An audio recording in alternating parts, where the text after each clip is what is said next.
श्री गणेशाय नमः।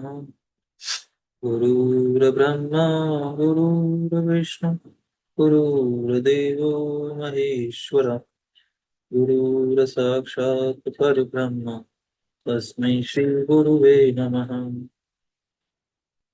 त्वमेव माता च पिता त्वमेव त्वमेव बन्धु च सखा त्वमेव त्वमेव वेद्या द्रविणं त्वमेव त्वमेव सर्वं मम देव देव।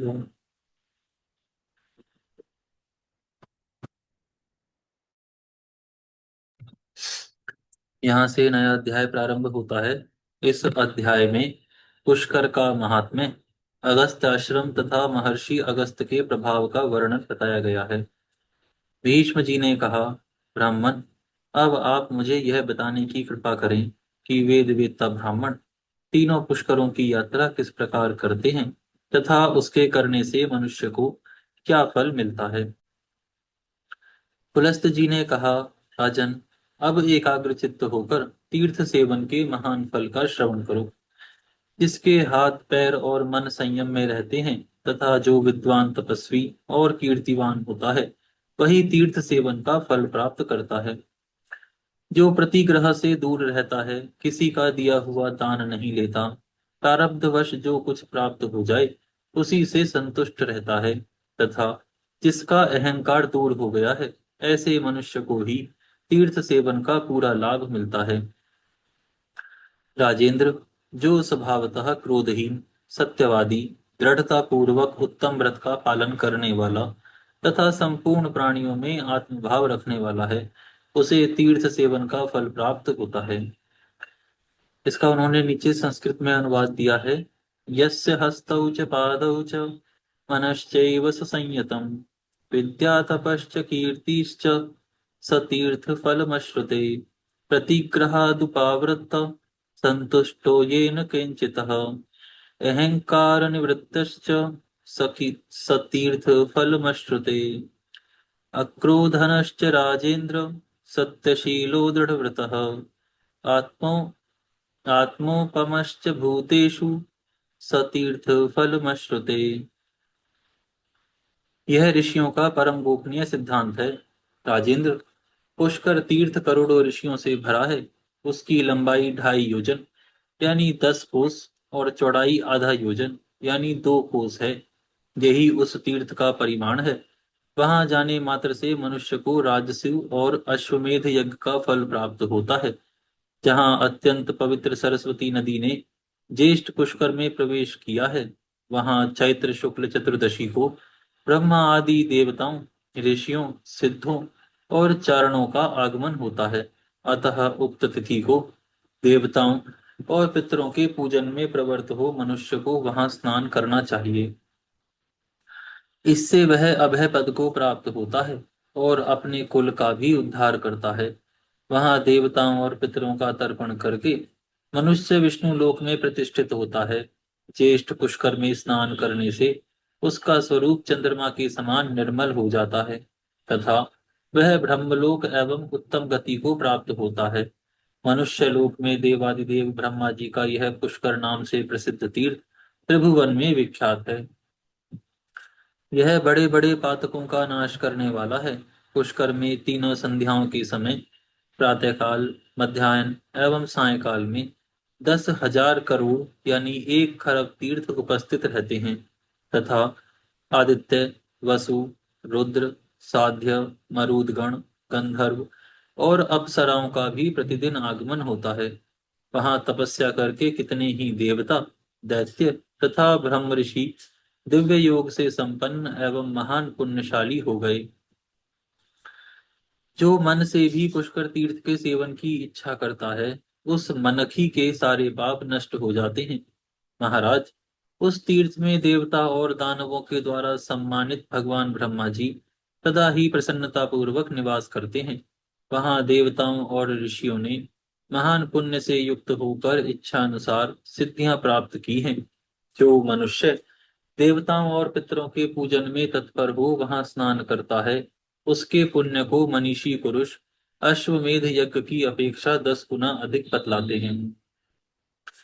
पुष्करारण्य में जाकर जो एक ब्राह्मण को भी भोजन कराता है, उसके उस अन्न से 1 करोड़ ब्राह्मणों को पूर्ण तृप्ति पूर्वक भोजन कराने का फल होता है, तथा उस पुण्य कर्म के प्रभाव से वह इहलोक और परलोक में भी आनंद मानाता है।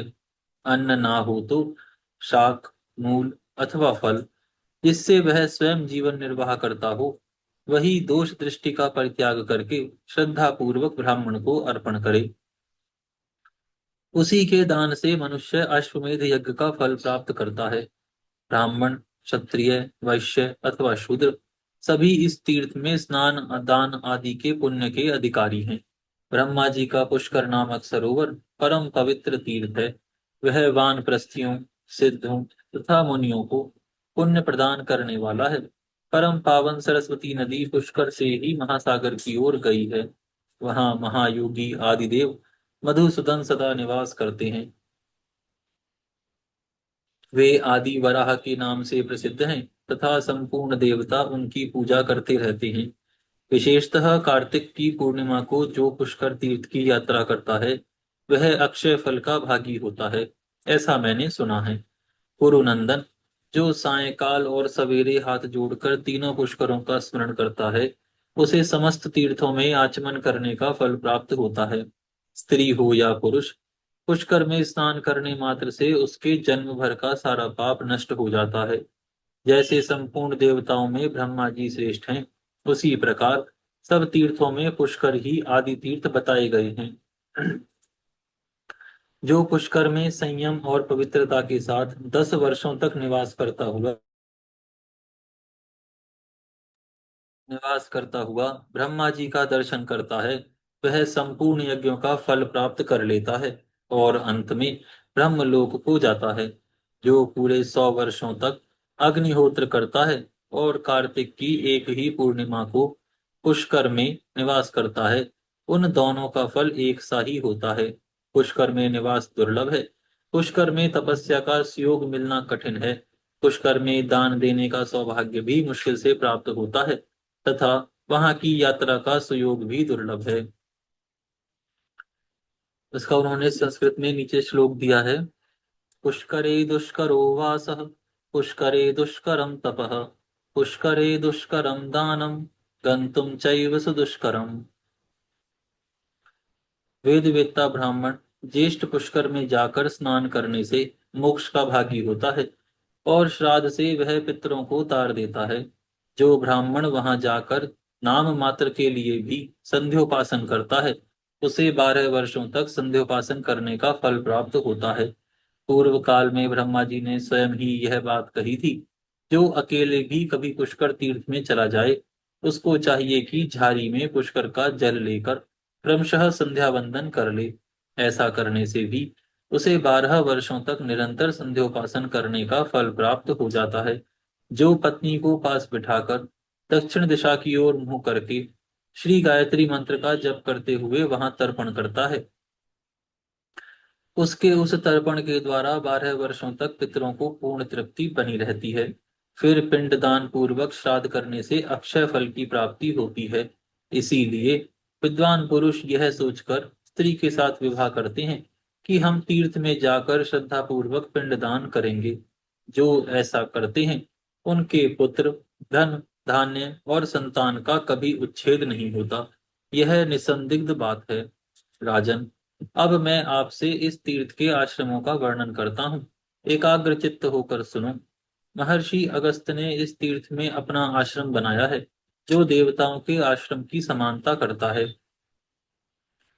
पूर्व काल में जहाँ सप्त ऋषियों का भी आश्रम था, ब्रह्म ऋषियों और मनुओं ने भी यहाँ आश्रम बनाया था। यज्ञ पर्वत के किनारे यहाँ नागों की रमणीय पुरी भी है। महाराज, मैं महामना अगस्त जी के प्रभाव का संक्षेप में वर्णन करता हूँ। ध्यान देकर सुनिए। पहले की बात है, सत्य युग में काल के नाम से प्रसिद्ध दानव रहता था। उसका स्वभाव अत्यंत कठोर था तथा वह युद्ध के लिए सदा उन्मत्त रहता था। एक समय वे सभी दानव नाना प्रकार के अस्त्र शास्त्रों से सुसज्जित हो वृत्तासुर को बीच में करके इंद्र आदि देवताओं पर चारों ओर से चढ़ाए। तब देवता लोग इंद्र को आगे करके ब्रह्मा जी के पास गए। उन्हें हाथ जोड़कर खड़े देख ब्रह्मा जी ने कहा, देवताओं, आप लोग जो कार्य करना चाहते हो वह सब मुझे मालूम है। मैं ऐसा उपाय बताऊंगा जिससे आप वृत्तासुर का वध कर सकोगे। दधीची नाम के एक महर्षि हैं। उनकी बुद्धि बड़ी ही उदार है। आप सब लोग एक साथ जाकर उनसे वर मांगो। वे धर्मात्मा हैं, अतः प्रसन्न चित्त होकर आपकी मांग पूरी करेंगे। आप उनसे यही कहना कि आप त्रिभुवन का हित करने के लिए अपनी हड्डियां हमें प्रदान करें। निश्चित ही वे अपना शरीर त्याग कर आपको हड्डियां अर्पण कर देंगे। उनकी हड्डियों से आप लोग अत्यंत भयंकर एवं सुदृढ़ वज्र तैयार करो। जो दिव्य शक्ति से संपन्न उत्तम अस्त्र होगा, उससे बिजली के समान गड़गड़ाहट पैदा होगी और वह महान से महान शत्रु का विनाश करने वाला होगा। उसी वज्र से इंद्र वृत्तासुर का वध करेंगे। पुलस्त जी कहते हैं, ब्रह्मा जी के ऐसा कहने पर समस्त देवता उनकी आज्ञा ले इंद्रदेव को आगे करके ऋषि दधीचि के आश्रम पर गए। वह सरस्वती नदी के उस पार बना हुआ था। नाना प्रकार के वृक्ष और लताएं उसे घेरे हुई थी। वहां पहुंचकर देवताओं ने सूर्यदेव के समान तेजस्वी महर्षि दधीचि का दर्शन किया और उनके चरणों में प्रणाम करके ब्रह्मा जी के कथनानुसार वरदान मांगा। तब ऋषि दधीचि ने अत्यंत प्रसन्न होकर देवताओं को प्रणाम करके यह कार्य साधक वचन कहा, अहो, आज इंद्र आदि संपूर्ण देवता यहाँ किस लिए पधारे हैं? मैं देखता हूँ आप सब लोगों की कांति फीकी पड़ गई है। आप लोग पीड़ित जान पड़ते हैं। जिस कारण से आपके हृदय को कष्ट पहुंच रहा है, उसे शांति पूर्वक बताइए। देवता बोले, महर्षि, यदि आपकी हड्डियों का शस्त्र बनाया जाए तो उससे देवताओं का दुख दूर हो सकता है। ऋषि दधीची ने कहा, देवताओं, जिससे आप लोगों का हित होगा वह कार्य मैं अवश्य करूंगा।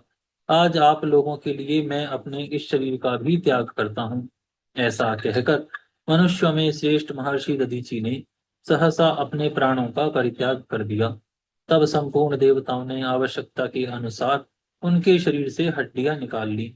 इससे उन्हें बड़ी प्रसन्नता हुई और वे विजय पाने के लिए विश्वकर्मा जी के पास जाकर बोले, आप इन हड्डियों से वज्र का निर्माण कीजिए।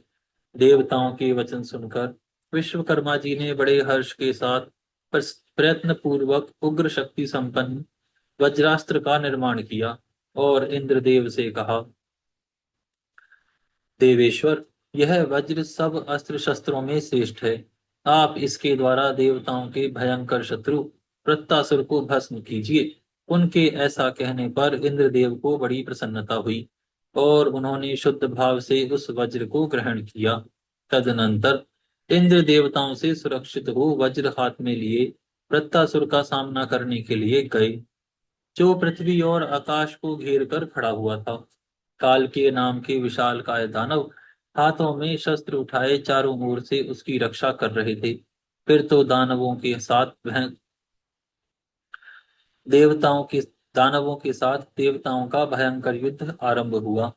2 घड़ी तक तो ऐसी मार काट हुई जो संपूर्ण लोक को महान भय में डालने वाली थी।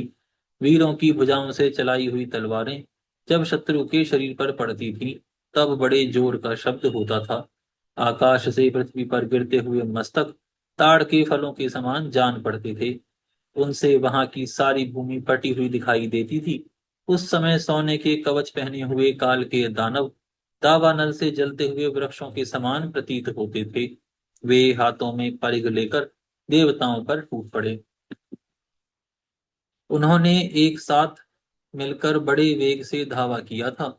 यद्यपि देवता भी एक साथ संगठित होकर ही युद्ध कर रहे थे, तो भी वे उन दानवों के वेग को ना सह सके। उनके पैर उखड़ गए। वे भयभीत होकर भाग खड़े हुए। देवताओं को डर कर भागते और वृत्तासुर को प्रबल होते देख 1000 आंखों वाले इंद्रदेव को बड़ी घबराहट हुई। इंद्रदेव की ऐसी अवस्था देख सनातन भगवान श्री विष्णु ने उनके भीतर अपने तेज का संचार करके उनके बल को बढ़ाया।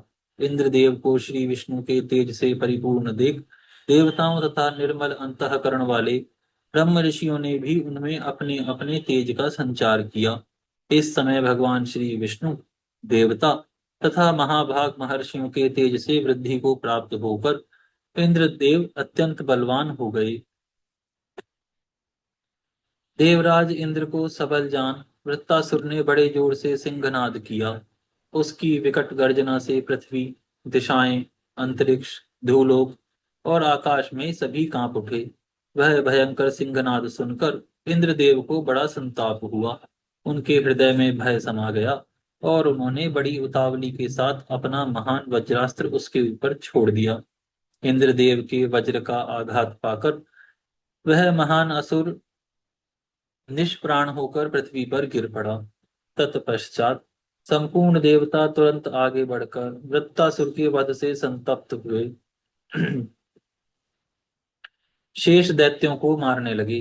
देवताओं की मार पड़ने पर वे महान असुर भय से पीड़ित हो वायु के समान वेग से भागकर अगाध समुद्र में जा छिपे। वहां एकत्रित होकर सब के सब तीनों लोकों का नाश करने के लिए आपस में सलाह करने लगे। उनमें जो विचारक थे उन्होंने नाना प्रकार के उपाय बतलाए, तरह तरह की युक्तियां सुझाई। अंततोगत्वा ये निश्चय हुआ कि तपस्या से ही संपूर्ण लोक टिके हुए हैं, इसलिए उसी का क्षय करने के लिए शीघ्रता की जाए। पृथ्वी पर जो कोई भी तपस्वी, धर्मज्ञ और विद्वान हो, उनका तुरंत वध कर दिया जाए। उनके नष्ट हो जाने पर संपूर्ण जगत का स्वयं ही नाश हो जाएगा। यहाँ पर हम विराम करते हैं, फिर कल से प्रारंभ करेंगे। हे गौ माता, आप सभी देवी देवताओं की माता, सभी पुण्य का पुण्य, सभी तीर्थों का तीर्थ हैं। हम सभी आपको दंडवत प्रणाम करते हैं। आपकी कृपा सदैव हमारे ऊपर बनी रहे। धर्म की जय जय हो। हो। जय हो। अधर्म अधर्म का नाश हो। नाश हो। प्राणियों में सद्भावना सद्भावना हो। हो। गौ माता, राष्ट्र राष्ट्र माता, माता गौ हत्या बंद बंद हो। हो। विश्व का कल्याण हो। कल्याण हो। नमः पार्वती पते हर हर महादेव। महादेव। नारायण।